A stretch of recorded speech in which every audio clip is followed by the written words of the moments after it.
혹시 밤에 빨래 넣는 거 좋아하시는 분 계신가요? 이 영상을 한번 들어보세요. 어쩌면 다시는 밤에 빨래를 널러 밖으로 나가지 못하게 될지도 모릅니다. 안녕하세요. 공포를 사랑하는 애청자 여러분. 오늘 들려드릴 무서운 이야기는 밤에 빨래를 널러 나가는 것과 관련된 이야기 하나만 있는 게 아닙니다. 오늘은 제가 무려 5가지의 으스스한 경험담을 모아왔습니다. 제 오랜 애청자분들이라면 제가 종종 이렇게 5가지 이야기를 묶어서 들려드리는 걸 좋아한다는 걸 잘 아실 겁니다. 한 영상으로 5가지 이야기를 전부 들을 수 있도록 말이죠. 물론 이 5가지 이야기는 이전에 제가 들려드렸던 이야기들과는 전혀 다른, 어디서도 한 번도 공개된 적 없는 새로운 이야기들입니다. 오늘 들려드릴 이야기들 역시 마찬가지고요. 저는 여러분 모두 이 이야기들을 어디에서도 들어본 적이 없다고 확신합니다. 오늘 들려드릴 5가지 이야기를 살짝만 소개해 드릴게요. 첫 번째 이야기는 길에서 차를 세우고 잠을 자던 한 남자에 관한 이야기입니다. 그는 의사도 고치지 못하는 기이한 병을 앓고 있었죠. 두 번째 이야기는 고양이 4마리를 키우는 한 여성의 이야기입니다. 매일 저녁 그녀는 네 마리의 고양이를 집으로 불렀지만 어느 날부터인가 고양이 대신 다른 무언가가 집으로 들어오기 시작했습니다. 세 번째 이야기는 저희 제작진이 한 애청자분과 직접 인터뷰한 내용으로 그분이 어린 시절 처음으로 귀신을 본 경험담입니다. 네 번째 이야기는 밤에 오토바이를 타고 집으로 돌아가던 한 애청자분의 이야기이고요. 그리고 마지막 5번째 이야기는 태국 남부의 유명한 스카우트 캠프에 참가했던 한 학생의 이야기입니다. 캠프 첫날 밤부터 끔찍한 일을 겪게 되죠. 우선은 이 정도로만 간단히 소개해 드릴게요.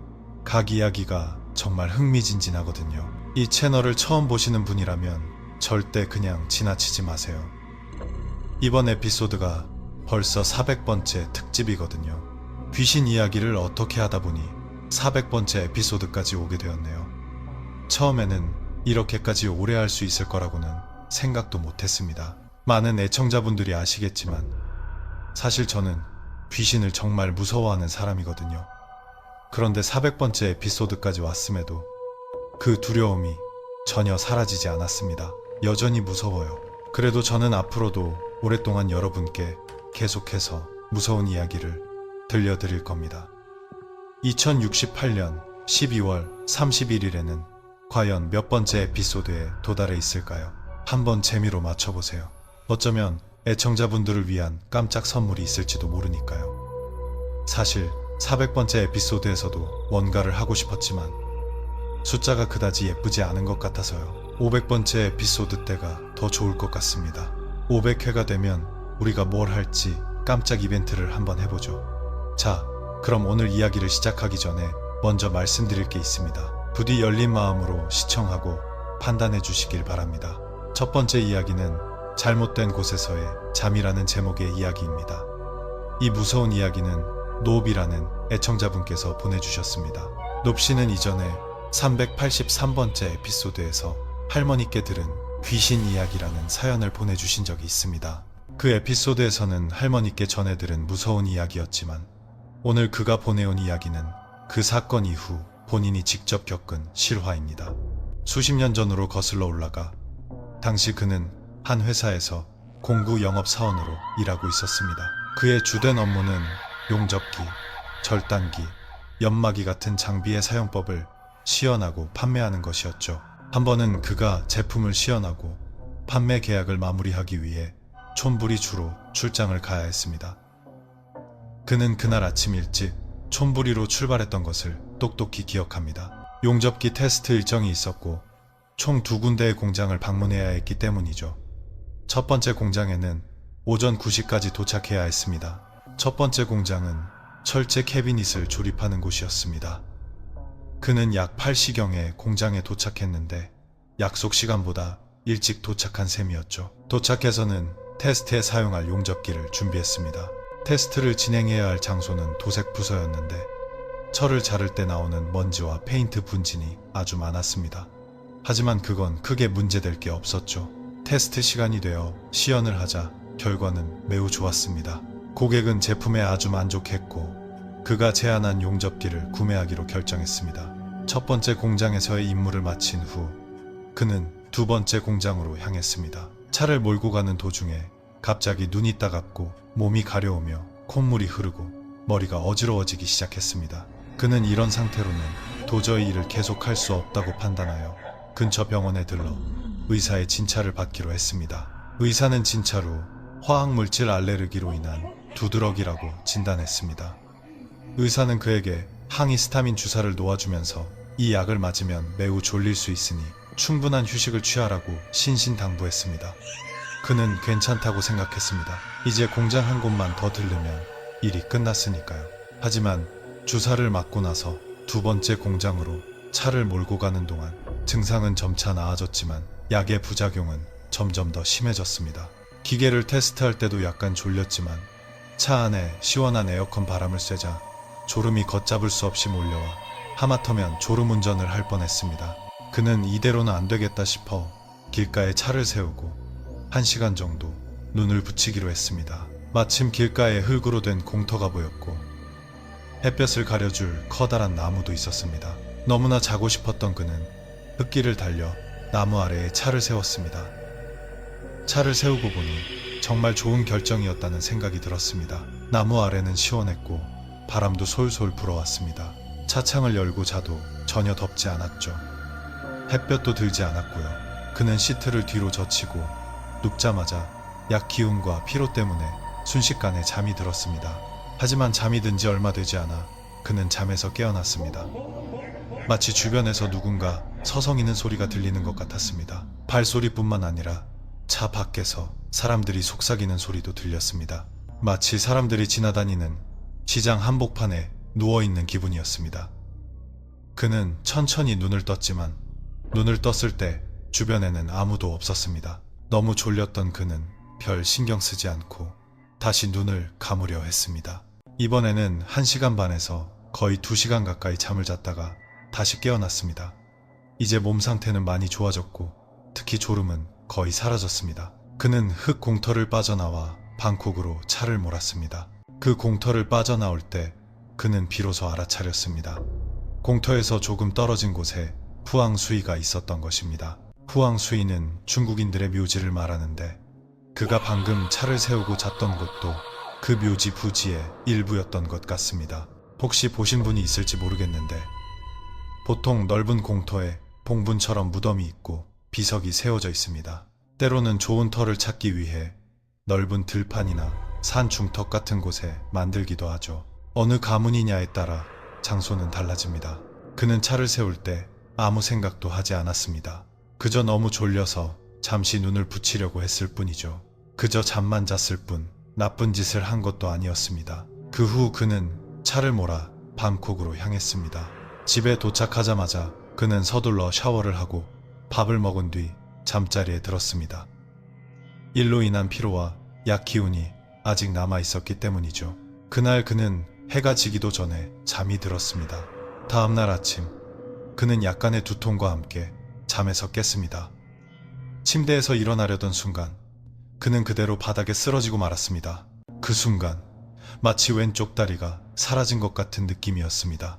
그는 정신을 차리고 다시 일어나려 했지만 왼쪽 다리가 너무 아프고 힘이 거의 들어가지 않았습니다. 그날 그는 집 근처에 사는 안마사 아주머니를 불러 마사지를 받았습니다. 마사지를 받고 나니 증상이 조금 나아지는 것 같았지만 하룻밤이 지나자 다음날 왼쪽 다리의 통증은 다시 그대로였습니다. 그는 결국 택시를 타고 병원에 갔습니다. 의사는 진찰 후 근육염증이라고 진단하며 약을 처방해 주었습니다. 집에 돌아온 그는 의사의 말대로 약을 먹고 휴식을 취했지만 증상은 전혀 나아지지 않았습니다. 사흘째가 되자 증상은 나아지기는커녕 오히려 더 악화되는 것 같았습니다. 그는 다시 그 안마사 아주머니를 불러 마사지를 받았습니다. 아주머니는 마사지를 하던 중 무언가 이상한 낌새를 눈치챈 듯 말했습니다. 아무래도 뭔가 좀 이상한데 그가 물었습니다. 아주머니, 뭐가요? 제 다리가 왜요? 아주머니가 대답했습니다. 내가 해서는 안 나을 것 같아. 우리 스승님이 해주셔야겠어. 오늘 저녁에 스승님이 오시는데 한번 스승님께 받아볼래? 꼭 받아봤으면 좋겠는데 그래야 나을 거야. 낳고 싶었던 그는 아주머니에게 말했습니다. 네, 좋아요. 저녁에 스승님 모시고 다시 와주세요. 그 후 아주머니는 돌아갔습니다. 저녁이 되자 약속과는 달리 아주머니가 찾아오는 대신 그가 아주머니의 집으로 가야 했습니다. 그가 도착했을 때 아주머니의 집에서는 무언가 의식이 진행 중이었습니다. 이런 것을 믿지 않았던 그는 돌아가려고 했지만 아주머니가 말했습니다. 이왕 왔는데 한번 보기라도 해 아들. 손해볼 거 없잖아. 그는 잠시 고민하다가 결국 한번 해보기로 결심하고 의식에 참여했습니다. 의식이 진행되는 동안 스승님은 그에게 문 쪽으로 다리를 뻗고 앉으라고 했습니다. 그리고는 그의 다리에 기름을 바르며 주문을 외우기 시작했습니다. 기름이 그의 다리에 닿는 순간 그는 끔찍한 고통을 느꼈습니다. 마치 다리 안에 무언가 살아있는 것처럼 느껴졌습니다. 기름을 바를 때마다 작은 바늘 같은 것이 허벅지 쪽으로 달려오는 것 같았고 허벅지에 기름을 바르면 그 무언가는 등, 손, 팔, 가슴으로 옮겨다니며 온몸에 극심한 통증을 안겨주었습니다. 그는 도망치고 싶었지만 의식에 참여한 모든 사람들이 그를 붙잡고 있었습니다. 그는 몸부림쳤고 온몸에 기름이 발라졌습니다. 마침내 그 무언가는 다시 그의 다리와 발로 돌아온 것 같았습니다. 스승님은 무딘 칼 같은 것으로 그의 발을 꾹 눌렀습니다. 무딘 칼이었지만 그 순간의 느낌은 마치 진짜 칼에 찔리는 것 같았습니다. 아프고 뜨겁고 타는 듯한 고통이었습니다. 하지만 잠시 후 무언가가 몸에서 빠져나가는 느낌이 들었고 고통과 열기, 괴로움이 순식간에 사라졌습니다. 갑자기 양쪽 다리가 가뿐해졌습니다. 스승님은 그에게 말했습니다. 빠져나갔다. 그는 스승님께 물었습니다. 제가 왜 이런 건가요? 무엇 때문에 이런 일이 생긴 거죠? 스승님의 대답은 그를 충격에 빠뜨렸습니다. 스승님은 말했습니다. 좋지 않은 곳에 갔기 때문이다. 아마 사람이 죽은 곳을 밟았을 것이고 그게 네 다리에 붙어 따라온 게야. 그 말을 듣자마자 촌부리로 출장을 갔을 때 흙 공터에서 차를 세우고 잠을 잤던 날의 기억이 머릿속에 떠올랐습니다. 그는 스승님께 3, 4일 전에 낡은 후황수위가 있던 곳에서 잠을 잤던 이야기를 자세히 들려주었습니다. 저는 거기가 낡은 묘지인 줄 몰랐어요. 그냥 흙으로 된 넓은 공터로만 보여서 들어가서 잠을 잤던 거예요. 나오고 나서야 그곳이 오래전에 버려져서 아무도 돌보지 않는 낡은 묘지라는 걸 알았어요. 스승님은 말했습니다. 바로 그거다. 그들이 때로 네 다리에 붙어 따라온 게야. 다음부터는 그런 곳에서 자지 마라. 그때 네 정신과 몸이 약해져 있어서 그들이 더 쉽게 따라붙은 것이다. 그는 스승님의 모든 말씀을 귀담아 듣고 이번 경험을 교훈으로 삼기로 다짐했습니다. 의식에 참여하고 스승님께 치료를 받은 다음 날 왼쪽 다리의 통증은 거짓말처럼 사라졌습니다. 그가 겪었던 고통스러운 증상을 생각하면 정말 기적 같은 일이었습니다. 이것이 첫 번째 무서운 경험담입니다. 누가 낡은 묘지터에서 잠을 잤다가 이런 일을 겪게 될 거라고 생각이나 했겠습니까? 저는 우리가 머무는 곳이 아닌 다른 장소, 특히 그런 곳에서 잠을 자는 것에 대해 믿는 편입니다. 때로는 우리의 정신과 육체가 약해져 있을 때 이런 나쁜 것들이 우리에게 더 쉽게 달라붙을 수 있습니다. 두 번째 이야기는 고양이를 부르다가 귀신까지 덤으로 부르게 된 이야기입니다. 이 이야기는 팸이라는 가명을 쓰는 한 애청자분께서 보내주셨습니다. 그녀는 다른 사람들에게도 이 경험을 공유하고 싶다고 했습니다. 밤에 누군가를 집으로 부를 때는 이름을 명확하게 불러야 한다고요. 그렇지 않으면 귀신을 덤으로 집에 들이게 될지도 모른다고 말이죠. 이 일은 그녀가 남자친구와 사귄 지 1년이 되었을 때 일어났습니다. 그녀는 남자친구와 함께 살기로 결심했습니다. 남자친구는 평범한 오토바이 수리점을 운영하고 있었죠. 처음 함께 살기 시작했을 때는 모든 것이 평범해 보였습니다. 하지만 2년 차에 접어들면서 이상한 일이 생기기 시작했습니다. 남자친구의 가게에서는 고양이 4마리를 키우고 있었는데 풀어놓고 키우는 방식이었습니다. 아침에는 가게 안에서 자유롭게 놀게 하고 저녁이 되면 집으로 불러들였습니다. 고양이를 부를 때 그녀는 항상 이렇게 외쳤습니다. 얘들아, 이리 와. 집으로 들어와. 어서, 어서, 어서. 매일같이 이렇게 불렀고 그녀는 이렇게 고양이를 부르는 것이 다른 무언가를 집 안으로 불러들이는 일이 될 줄은 꿈에도 몰랐습니다. 어느 날 새벽 2시경 남자친구가 화장실에 가기 위해 일어났습니다. 집안의 모든 불이 꺼져 있었기 때문에 그는 보통 휴대폰 화면 불빛을 이용해 길을 비추며 다녔습니다. 그날 밤에도 남자친구는 그렇게 휴대폰 화면을 켜고 화장실로 걸어갔습니다. 하지만 계단에 이르렀을 때 갑자기 남자친구가 소리를 질렀습니다. 누구야? 여기 앉아있는 거. 그리고는 서둘러 달려가 집 안에 불을 켰습니다. 그 소리에 그녀는 깜짝 놀라 잠에서 깼습니다. 그녀는 서둘러 남자친구에게 무슨 일이냐고, 왜 불을 켰냐고 물었습니다. 남자친구는 겁에 질린 얼굴로 그녀에게 말했습니다. 계단을 내려가려는데 계단 밑 수납 상자 위에 한 여자가 무릎을 끌어안고 앉아 있었다는 겁니다. 그 여자는 계단 틈 사이로 그를 올려다보았다고 합니다. 그 여자의 얼굴은 붉은 피로 얼룩져 있었고 두 눈은 깊게 파여 있었다고 했습니다. 당시에는 너무 어두워서 남자친구는 정확히 보지는 못했지만 분명 어떤 여자가 그곳에 앉아 있었다고 했습니다. 그리고 불을 켜자 그 여자는 사라졌다고요. 남자친구의 이야기를 들은 그녀는 너무 무서워서 온몸에 소름이 돋았습니다. 그날 밤 그들은 불을 켠 채로 잠을 잤습니다. 다음날 아침 그들은 어젯밤의 일에 대해 다시 이야기했습니다. 남자친구는 그녀에게 물었습니다. 혹시 집에 뭘 들여온 거 없어? 아니면 누구 부른 적이라도? 그가 여기서 가게를 연 이래로 귀신을 보거나 기이한 일을 겪은 것은 이번이 처음이었기 때문입니다. 그 말에 그녀는 대답했습니다.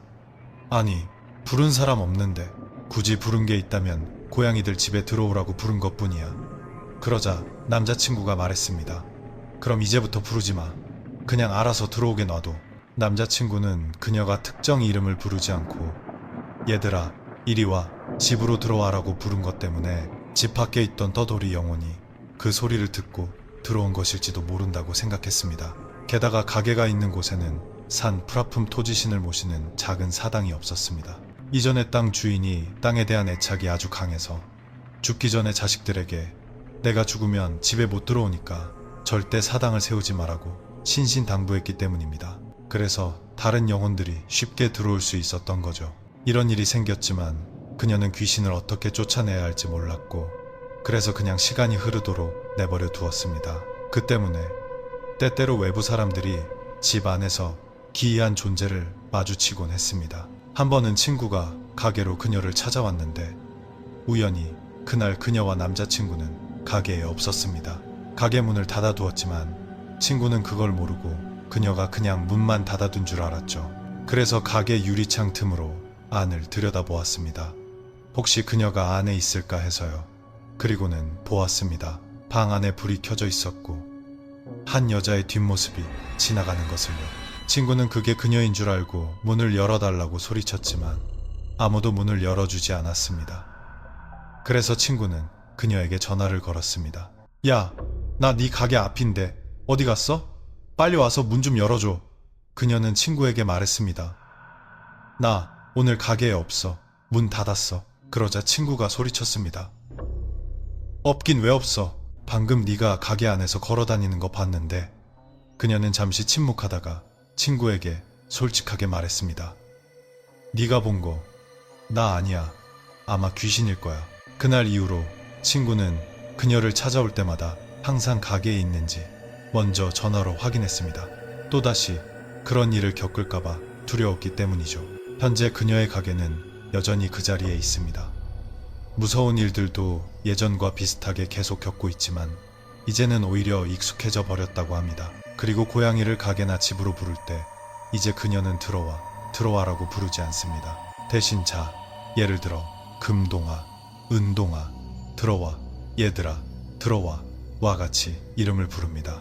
남자친구의 조언대로 가게로 부를 때는 그냥 들어와라고 부르지 않고 특정 이름을 부르기로 한 것입니다. 그렇지 않으면 귀신이나 영혼이 그 소리를 듣고 그녀의 초대에 응해 들어올지도 모르니까요. 이 이야기는 정말 무서운 것 같습니다. 자녀나 강아지, 고양이를 집으로 부르는 것을 좋아하는 분들은 잘 생각해 보셔야 합니다. 부를 때는 이름을 직접 부르세요. 이렇게 포괄적으로 부르는 것은 위험할 수 있습니다. 예전에 제가 들려드렸던 한 이야기와 비슷하네요. 몇 번째 에피소드였는지는 정확히 기억나지 않지만 친구가 자, 집에 가자라고 말하자 그곳에 있던 귀신들이 전부 따라 나서 차에 가득 탔다는 이야기 말입니다. 정말 무서웠죠. 혹시 들어보신 분이 있다면 몇 번째 에피소드였는지 댓글로 알려주세요. 세 번째 이야기입니다. 이 이야기는 정말 흥미롭습니다. 특히 밤에 빨래 넣는 것을 좋아하는 분들이라면 꼭 들어주셨으면 합니다. 이 세 번째 무서운 경험담은 애청자분께서 보내주신 사연이 아니라 저희 제작진이 직접 인터뷰한 내용입니다. 이야기의 주인공은 퍼스트 씨로 그가 직접 겪었고 오늘날까지도 생생하게 기억하는 실화입니다. 장소나 상황 등 모든 것을 똑똑히 기억하고 있다고 합니다. 왜냐하면 이 일이 그가 처음으로 귀신에게 시달린 경험이었기 때문입니다. 이 이야기는 약 19년 전으로 거슬러 올라갑니다. 당시 그의 가족은 아직 예전 집에 살고 있었습니다. 그 집은 침실 2개, 화장실 2개, 부엌 하나, 그리고 집 뒤에 작은 세탁 공간이 있는 작은 집이었습니다. 저녁 8시경 어머니는 갓 세탁한 빨래를 널고 오라고 그에게 시켰습니다. 조금 더 설명하자면 집 뒤편에는 부엌이 있었고 부엌 옆에는 세탁 공간이 있었습니다. 그 세탁 공간은 숲과 맞닿아 있었지만 울타리는 쳐져 있었습니다. 그날 어머니의 심부름으로 빨래를 널러 가게 된 그는 빨래 바구니를 들고 혼자 집 뒤로 갔습니다. 사실 그는 별로 가고 싶지 않았습니다. 그곳은 꽤 어두웠고 그에게는 무서운 장소였기 때문입니다. 하지만 어머니의 말을 거역할 수 없어서 그는 그냥 빨리 끝내버리자는 생각으로 나갔습니다. 빨래를 빨리 끝내고 싶었던 그는 옷을 모두 옷걸이에 건 후에 한 번에 빨랫줄에 널기로 했습니다. 그렇게 고개를 숙이고 옷을 옷걸이에 거는 데에만 집중했습니다. 바구니의 빨래가 거의 다 비어갈 때쯤 갑자기 그는 주변 분위기가 변하는 것을 느꼈습니다. 차가운 바람이 한 차례 휙 불어오더니 귀뚜라미 같은 벌레 소리들이 갑자기 뚝 그쳤습니다. 모든 것이 이상할 정도로 조용해졌습니다. 그는 이유 없이 소름이 돋기 시작했지만 애써 무시하고 빨래를 계속 널었습니다. 바구니에 빨래가 얼마 남지 않았기 때문입니다. 하지만 그가 옷을 옷걸이에 걸고 있던 그때 그의 시야 끝에 무언가가 걸렸습니다. 빨랫줄에 있는 무언가였습니다. 얇고 하얀 천조각 하나가 빨랫줄에서 바람에 나부끼고 있었습니다. 당시 어머니가 널어놓은 다른 빨래들도 일부 있었기 때문에 그는 그것도 어머니가 널어놓은 빨래 중 하나일 거라고 생각했습니다. 하지만 그 하얀 천 조각은 빨랫줄에 널린 다른 옷들 뒤로 천천히 움직이기 시작했습니다. 그는 시야 끝으로 그 광경을 보고는 어리둥절하며 궁금해졌습니다. 저게 무슨 천이길래 혼자 움직이지? 그는 고개를 들어 그쪽을 쳐다보았습니다. 그리고 그 순간 그는 충격으로 발이 얼어붙고 말았습니다. 그의 눈앞에 보인 것은 머리카락으로 얼굴을 가린 채 희미한 흰색 원피스를 입은 한 여자였습니다. 그녀의 몸은 마치 공중에 떠 있는 것 같았고 목은 기이하게 꺾여 있었습니다. 그녀는 빨랫줄 뒤에서부터 천천히 떠오르더니 그의 앞을 아주 느리게 지나갔습니다. 그 순간은 불과 몇 초에 불과했지만 마치 10분처럼 길게 느껴졌습니다. 그의 두 다리는 꼼짝도 할 수 없었습니다. 정신을 차린 그는 울음을 터뜨리며 엄마를 큰 소리로 불렀습니다. 곧 어머니가 집 뒤로 달려왔고 그가 엉엉 울고 있는 것을 보고는 깜짝 놀랐습니다. 어머니는 그에게 물었습니다. 퍼스트, 왜 그래 아들? 왜 울어? 그는 어머니에게 말했습니다. 엄마, 나 귀신 봤어. 귀신! 어머니는 서둘러 그를 집 안으로 데리고 들어가 한참 동안 그를 달래주었고 그는 겨우 울음을 그쳤습니다. 그날 이후로 그는 밤에는 절대 혼자 집 뒤로 가지 않았습니다. 그 여자를 다시 마주칠까봐 두려웠기 때문입니다. 세월이 흘러 그가 어른이 되어서야 비로소 밤에 집 뒤로 갈 용기가 생겼습니다. 그 일이 있고 나서 한동안은 밤에 어디든 돌아다니는 것을 극도로 무서워했다고 합니다. 그날 일어났던 일이 너무나도 충격적이었기 때문이죠. 그때가 바로 그가 자신의 두 눈으로 영혼, 즉 귀신을 처음 본 순간이었습니다. 그가 그런 끔찍한 일을 겪은 것은 정말 운이 좋지 않았다고밖에 할 수 없네요. 밤에 빨래를 널러 나가는 것은 정말 무서운 일인 것 같습니다. 저 역시 예전에 살던 집에서 비슷한 경험을 한 적이 있습니다. 저희 옛날 집은 반쯤은 연립주택 같은 구조였는데 뒷문을 열면 어머니가 항상 빨래를 널던 세탁 공간이 있었습니다. 그리 넓지도 않은 좁은 공간이었고 이 이야기처럼 뒤쪽은 숲이었습니다. 제 경우에는 뒤에 생선 양식장이 있었지만요. 저희 집 뒤에는 별 모양 과일이 열리는 마툇 나무가 한 그루 있었습니다. 그 나무가 정말 무서운 나무였죠. 많은 사람들이, 특히 저희 아버지가 들려준 이야기가 있습니다. 아버지는 예전에 집을 처음 샀을 때 옆집이 아직 사무실로 바뀌기 전이었는데 집 앞에서 술을 마시곤 하셨답니다. 술에 취한 사람들은 집을 빙 둘러 정원을 지나 집 뒤에 있는 화장실을 이용하게 하셨죠. 당시에는 집 뒤에 화장실이 있었는데 지금은 허물었습니다. 그날 아저씨 한 분이 아버지와 술을 마시다가 뒤뜰 화장실로 가기 위해 집을 돌아갔습니다. 그리고 그는 보았다고 합니다. 마깻나무 아래에 한 늙은 할아버지가 앉아있는 것을요. 저희 옛날 집 마깻나무 아래에는 아버지가 놓아둔 돌 테이블이 있었습니다. 그걸 본 아저씨는 아니, 혼자 뭐 하세요? 같이 한잔 하시죠. 우리 저기 앞에 앉아 있어요. 라고 말을 걸었다고 합니다. 아저씨는 말을 건네고는 화장실로 들어갔습니다. 화장실에서 나왔을 때 그 할아버지는 이미 사라지고 없었습니다. 아저씨는 아마 자기가 말한 대로 집 앞으로 가서 술을 마시고 있겠거니 생각했습니다. 하지만 집 앞에 가보니 그 할아버지는 없었습니다. 그래서 아버지께 물었죠. 당신 친척분은 왜 같이 안 마신대? 마종나무 아래 혼자 앉아있던데. 아버지는 오늘 온 사람 아무도 없는데 라고 대답했습니다. 아저씨는 내가 봤다니까. 마틱나무 아래에 누가 앉아있었어 라고 말했지만 아버지는 잘못 봤겠지라고 했습니다. 아저씨가 그 이야기를 한 후로 그 마툇나무 아래에서는 계속해서 이상한 일들이 일어났습니다. 정말 무서운 이야기였죠. 그래서 제가 밤에 빨래를 널러 나갈 때마다 항상 그 이야기가 떠올랐습니다. 빨래를 널러 나갈 때면 항상 엄마나 아빠, 동생을 불러서 같이 있어 달라고 했습니다. 제가 무서워했던 건 귀신뿐만이 아니었습니다. 저는 도마뱀 부치도 정말 무서워했거든요. 저희 집 도마뱀 부치는 정말 컸고 매일 밤 같은 장소에 나타났습니다. 퍼스트 씨가 겪은 무서운 경험은 저도 그 분위기를 충분히 이해할 수 있을 것 같습니다. 현재 퍼스트 씨가 그 일을 겪었던 그 집은 새를 놓았다고 합니다. 퍼스트 씨가 보내준 사진을 보면 단층 집이었고 집 앞에는 주차 공간과 작은 잔디밭이 있었습니다. 하지만 사진은 공개하지 않겠습니다. 현재 그 집에 세입자가 살고 있기 때문입니다. 퍼스트 씨는 새 집을 사서 그 집은 다른 사람에게 임대해 주었다고 합니다. 네 번째 이야기입니다. 이 이야기는 정말 흥미롭습니다. 제목은 그것이 내 오토바이를 쫓아왔다입니다. 이 사건은 팀이라는 가명을 쓰는 분이 겪은 끔찍한 경험입니다. 시간은 2020년으로 거슬러 올라갑니다.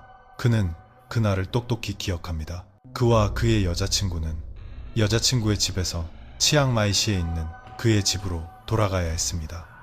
그들은 저녁 7시가 조금 넘어 오토바이를 타고 출발했습니다. 길을 따라 계속 달리다가 치앙다오와 맷땡 지역의 경계선에 다다랐습니다. 그 커브길 근처에는 코끼리 캠프 같은 곳이 있었는데 그때부터 그는 뭔가 이상한 느낌이 들기 시작했습니다. 그 구간의 도로는 매우 어두워서 가로등이 거의 없었습니다. 게다가 아직 초저녁 시간이었음에도 불구하고 마주오는 차가 거의 없었습니다. 지금 그 도로 위에는 오직 그의 오토바이 한 대만이 달리고 있었습니다. 그는 앞을 바라보며 소름이 돋기 시작했습니다. 그런데 그렇게 계속 달리고 있는데 그의 코에서 무언가 이상한 냄새가 나기 시작했습니다. 마치 썩은 동물 사체 냄새 같은 역한 비린내였습니다. 처음에는 자기만 냄새를 맡는 줄 알고 조용히 있었습니다. 하지만 잠시 후 그의 뒤에 약간 떨어져 앉아있던 여자친구가 점점 더 가까이 다가오더니 그의 옷을 꽉 잡았습니다. 그는 그 순간 여자친구도 같은 냄새를 맡고 있다는 것을 직감했습니다. 그는 별일 아닐 거라고, 아마 길가에 죽어있는 동물 사체 냄새일 거라고 생각했습니다. 하지만 오토바이를 타고 계속 달려도 그 역한 냄새는 사라지지 않았습니다. 오히려 점점 더 심해졌습니다. 그는 뭔가 잘못되었다고 생각하기 시작했습니다. 그는 좌우를 둘러보았지만 아무것도 보이지 않았습니다. 그러나 옆 거울을 보는 순간 그의 심장은 발끝까지 떨어지는 것 같았습니다. 만약 그가 운전 중이 아니었다면 그 자리에서 기절했을지도 모릅니다. 그가 옆 거울을 통해 본 것은 정체불명의 무언가가 가진 시뻘건 눈동자 내 대깨가 뒤에서 점점 더 가까이 따라오고 있는 것이었습니다. 그는 서둘러 속도를 높였습니다. 머릿속으로는 그가 본 붉은 것들이 대체 무엇일까 생각했습니다. 눈이 붉은 동물이 있을 수도 있겠지만 그럴 가능성은 희박해 보였습니다. 그는 도무지 그것이 무엇인지 알 수 없었습니다. 그는 다시 한번 거울을 쳐다보았습니다.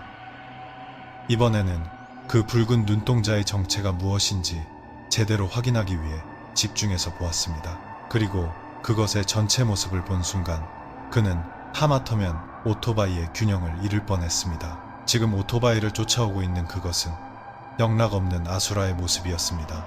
그가 본 모습을 조금 더 자세히 설명해 드리겠습니다.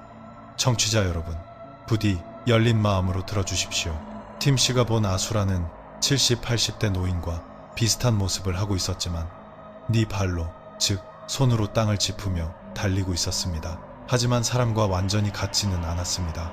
뼈에 가죽만 남을 정도로 앙상하게 말랐고 온몸은 새까맸으며 눈은 시뻘겋게 충혈되어 있었습니다. 게다가 긴 혀를 계속해서 내밀고 있었는데 그 혀가 땅에 끌릴 정도로 길었습니다. 그것이 쫓아올 때마다 혀가 바닥에 쓸렸습니다. 그리고 지금 그를 쫓아오고 있는 것은 한 마리만이 아니었습니다. 그런 모습의 것들이 대여섯 마리가 그의 오토바이를 쫓고 있었습니다. 그는 오토바이 속도를 높이면서 온갖 두려움에 휩싸였습니다. 다행히 여자친구가 계속해서 그의 등을 두드리며 정신을 차리게 해주었습니다. 그는 오토바이가 균형을 잃지 않도록 필사적으로 노력했습니다. 그의 시선은 계속해서 거울에 고정되어 있었습니다. 그가 본 것이 아직도 있는지 확인하기 위해서였죠. 그런데 지금 그를 쫓아오던 것들이 점점 거리를 벌리기 시작했습니다. 그는 제발 사라져 달라고 기도했습니다. 부모님 얼굴을 떠올리고 생각할 수 있는 모든 것을 떠올리며 이 상황에서 벗어나게 해달라고 빌었습니다. 하지만 설상가상으로 계속해서 달려도 길은 끝이 없는 것처럼 느껴졌습니다. 아무리 달려도 제자리를 맴도는 기분이었습니다. 그리고 그놈들은 계속해서 그를 따라왔습니다. 평소에도 이 길을 자주 다녔지만 이런 일은 한 번도 없었습니다. 현실적으로는 이미 이 길을 벗어났어야 했습니다. 하지만 아무리 달려도 벗어날 수 없자 그는 속도를 더욱 높였습니다. 그는 거의 정신을 잃을 뻔했지만 필사적으로 자신을 통제하며 불경을 외우기 시작했습니다. 생각나는 모든 주문을 외웠습니다. 그리고 얼마 지나지 않아 역한 냄새가 서서히 옅어지더니 마침내 아무 냄새도 나지 않게 되었습니다. 그는 다시 옆 거울을 보았고 그놈들이 더 이상 따라오지 않는다는 것을 확인했습니다. 그렇게 한참을 더 달리자 그는 마침내 그 지역의 경계선을 벗어날 수 있었습니다. 그리고 계속해서 달려 집에 도착했습니다. 그는 여자친구에게 물었습니다. 아까 코끼리 캠프 근처 지날 때 뭐 이상한 거 봤어? 여자친구는 고개를 저으며 말했습니다. 아니, 아무것도 못 봤어. 근데 냄새는 났어. 동물 썩는 냄새 같은 거. 그는 여자친구에게 자신이 본 것에 대해 이야기해 주었습니다. 그와 여자친구 둘 다 그들이 마주쳤던 것이 대체 무엇이었는지 알 수 없었습니다. 귀신이라고 하기에도 애매하고 아수라라고 하기에도 뭔가 맞지 않았습니다. 혹시 밤에 오토바이를 운전하시는 분들 중 팀 씨가 말한 그 경로, 즉 치앙다오와 메땡 지역의 경계선을 지나가시는 분이 있다면 한번 잘 살펴보시기 바랍니다. 팀 씨가 말한 지점의 특징은 코끼리 캠프가 있다는 것입니다. 저는 그곳에서 어떤 무서운 일이 있었는지 정확히는 모르겠습니다. 5번째 이야기입니다. 오늘 밤의 마지막 이야기입니다. 이 이야기는 스카우트 캠프에 관한 것입니다. 이 경험담은 나이라는 분이 보내주셨습니다. 가명으로 나씨라고 부르겠습니다. 이 일은 그녀가 남부지방의 한 스카우트 캠프에 참가했을 때 일어났습니다. 캠프 기간은 2박 3일이었습니다. 캠프 첫날 오전, 그녀와 친구들은 평소처럼 활동에 참여했습니다. 장거리 행군을 하고 여러 기지를 통과했죠. 오후 4시에 활동이 끝난 후에는 저녁을 준비하고 샤워를 했습니다. 그리고 저녁에는 캠프파이어 활동이 있었습니다. 캠프파이어 활동은 그리 길지 않았습니다. 밤 9시쯤 선생님들은 학생들을 숙소로 돌려보내 잠을 자게 했습니다. 하지만 그녀와 친구들은 잠이 오지 않아 텐트 밖에 모여 이야기를 나누었습니다. 그들은 이런저런 이야기를 계속했습니다. 이야깃거리가 다 떨어지자 자연스럽게 귀신 이야기로 넘어갔습니다. 친구들은 각자 돌아가며 자신의 무서운 경험담을 털어놓았습니다. 누구 하나 지려고 하지 않았죠. 이런저런 이야기를 나누는 동안 주변 분위기가 점점 변하기 시작했습니다. 모두가 분위기가 점점 으스스해진다고 느꼈습니다. 그때쯤 다른 아이들은 모두 텐트로 들어가 잠이 들었습니다. 아직 밖에서 놀고 있는 것은 그녀의 무리뿐이었습니다. 귀신 이야기를 듣다 보니 다른 친구들도 무서워하기 시작했습니다. 결국 두려움 때문에 그들은 잠자리에 들기로 했습니다. 그녀의 무리는 각자의 텐트로 흩어졌습니다. 흩어지는 그때 친구 한 명이 갑자기 화장실에 가고 싶다고 했습니다. 그 친구를 가명으로 다오라고 부르겠습니다. 다오는 그녀에게 속삭였습니다. 야, 나 화장실 좀 같이 가줘. 너무 마려워. 그녀는 그래, 가자 라고 대답했습니다. 그렇게 그들 둘은 화장실로 향했습니다. 화장실은 텐트가 있는 곳에서 조금 떨어져 있었습니다. 화장실로 가는 길에 그들은 여러 개의 텐트를 지나쳤고 모두가 이미 잠든 것을 확인했습니다. 그들처럼 화장실에 가는 사람은 아무도 없었습니다. 화장실에 도착하니 화장실 불빛은 희미했습니다. 그 시간에는 아무도 화장실을 사용하지 않아서 분위기가 더욱 으스스했습니다. 그녀는 다오에게 빨리 볼일 보고 돌아가서 자자고 말했습니다. 다오는 고개를 끄덕이고 서둘러 화장실 칸으로 들어갔습니다. 그녀는 바깥쪽 큰 거울 앞에서 기다렸습니다. 그곳에는 세면대가 있었죠. 그렇게 기다리고 있는데 얼마 지나지 않아 이상한 느낌이 들기 시작했습니다. 그녀의 시야 끝에서 마치 누군가 서성이는 것처럼 무언가가 휙휙 지나가는 것이 느껴졌습니다. 그녀는 뒤를 돌아보았지만 아무것도 없었습니다. 그녀는 다시 거울 쪽으로 고개를 돌렸습니다. 하지만 그녀가 거울을 보며 머리를 만지고 있던 바로 그 순간 그녀의 시야 끝으로 또다시 무언가가 휙 하고 지나갔습니다. 이번에는 정말 불길한 예감이 들었습니다. 그녀는 사방을 둘러보았지만 아무것도 보이지 않았습니다. 그녀는 머리를 정리하느라 거울을 마주 보고 있었기 때문에 좌우를 샅샅이 살펴보았습니다. 그리고 그녀가 다시 머리를 만지려고 고개를 돌리는 순간 그녀는 보고 말았습니다. 거울 속에 자신의 등 뒤에 서 있는 한 여자의 모습이 비쳤던 것입니다. 그 여자의 얼굴은 형체를 알아볼 수 없을 정도로 완전히 뭉개져 있었습니다. 눈, 코, 입이 어디에 있는지 분간할 수 없었죠. 그 모습을 본 그녀는 너무 놀라 비명조차 지를 수 없었습니다. 정신을 차려보니 그녀는 눈을 질끈 감고 자신의 텐트를 향해 달리고 있었습니다. 텐트에 도착해서야 그녀는 다오를 화장실에 두고 왔다는 사실을 깨달았습니다. 하지만 그녀는 다시 그 화장실로 돌아갈 용기가 나지 않았습니다. 그녀는 텐트에서 다오를 기다렸지만 한참을 기다려도 다오는 돌아오지 않았습니다. 너무 이상할 정도로 오래 걸렸지만 그녀는 그 화장실로 다오를 찾으러 갈 엄두가 나지 않았습니다. 결국 그녀는 선생님을 찾아가기로 결심했습니다. 텐트에 계신 선생님을 깨워 선생님과 함께 다오를 찾으러 화장실로 갔습니다.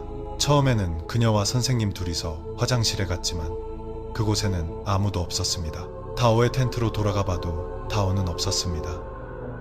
이제 일이 커지고 말았습니다.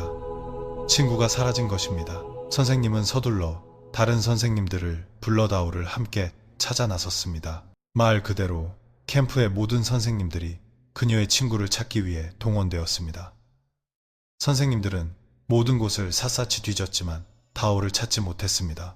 1시간 넘게 찾다가 마침내 한 선생님이 향을 피우고 토지신에게 길을 알려달라고 기도했습니다. 그리고 기적이 일어났습니다. 한 선생님이 화장실 뒤편에 우거진 숲 쪽으로 걸어갔습니다. 그곳을 걷다가 그는 다오가 얼굴을 땅에 받고 정신을 잃고 쓰러져 있는 것을 발견했습니다. 선생님이 그곳에 도착했을 때 손전등으로 주위를 비추다가 그는 보았습니다. 그곳에는 마치 중국식 묘지인 후황수이 같은 것이 있었습니다. 오래된 무덤이었죠.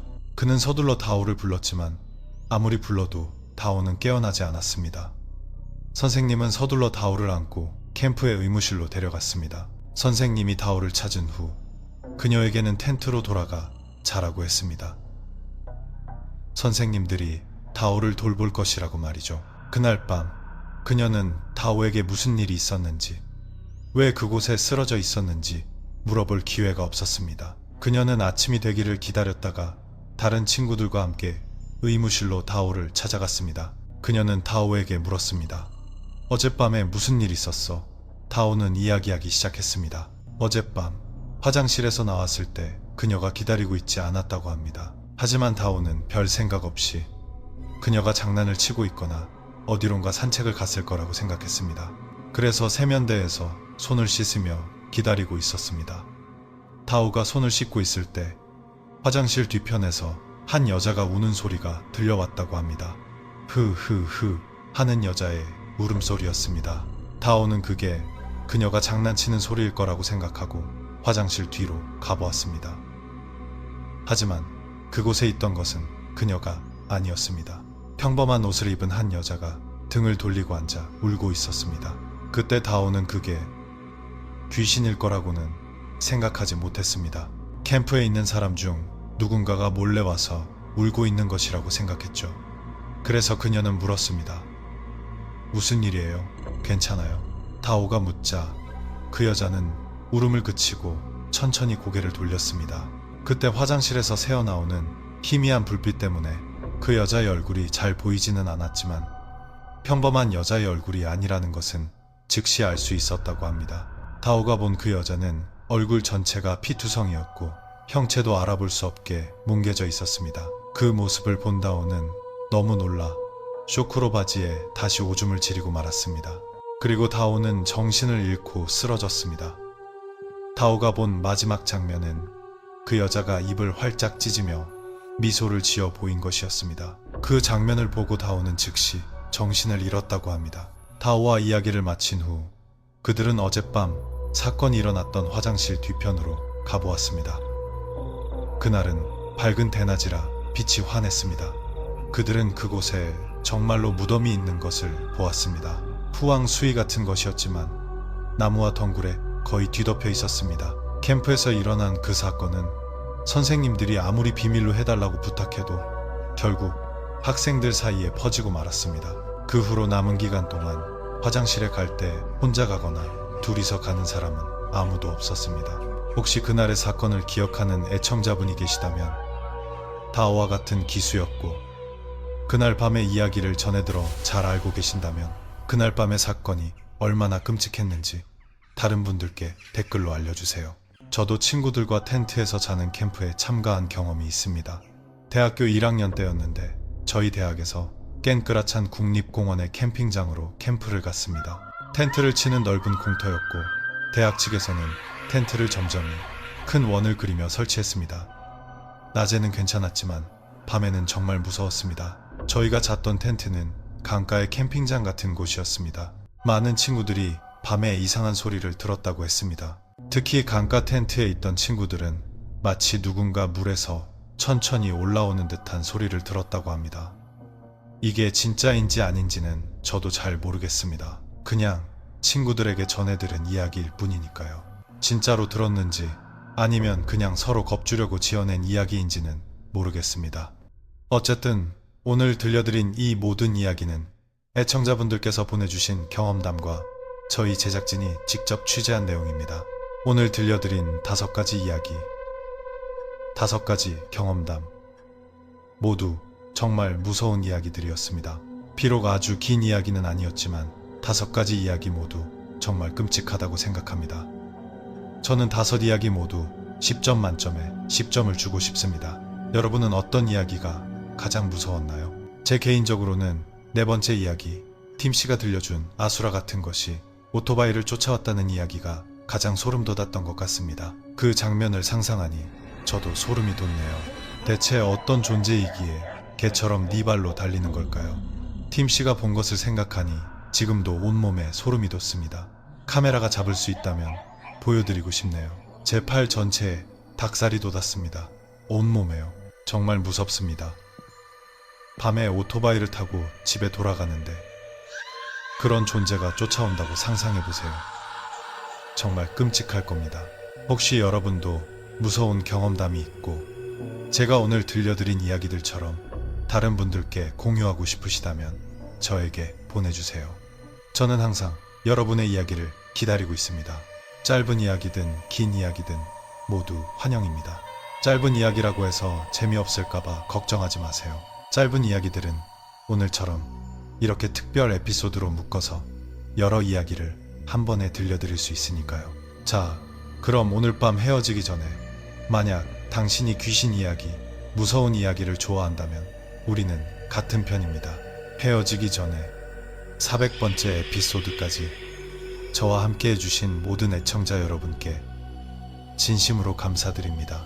저는 앞으로도 아주 오랫동안 귀신 이야기를 들려드릴 것 같습니다. 저의 애청자 여러분들이 항상 저를 응원해 주시고 댓글로 격려해 주시니까요.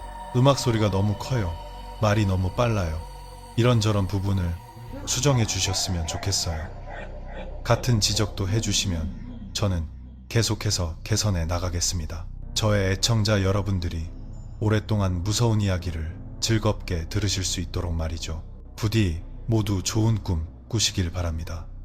당신이 잠들 때, 일할 때, 운전할 때 친구가 되어드릴 수 있어서 감사합니다. 앞으로도 이렇게 오랫동안 공포를 사랑하는 친구로 함께 했으면 좋겠습니다. 사랑은 조금만, 공포는 오래오래. 안녕히 주무세요.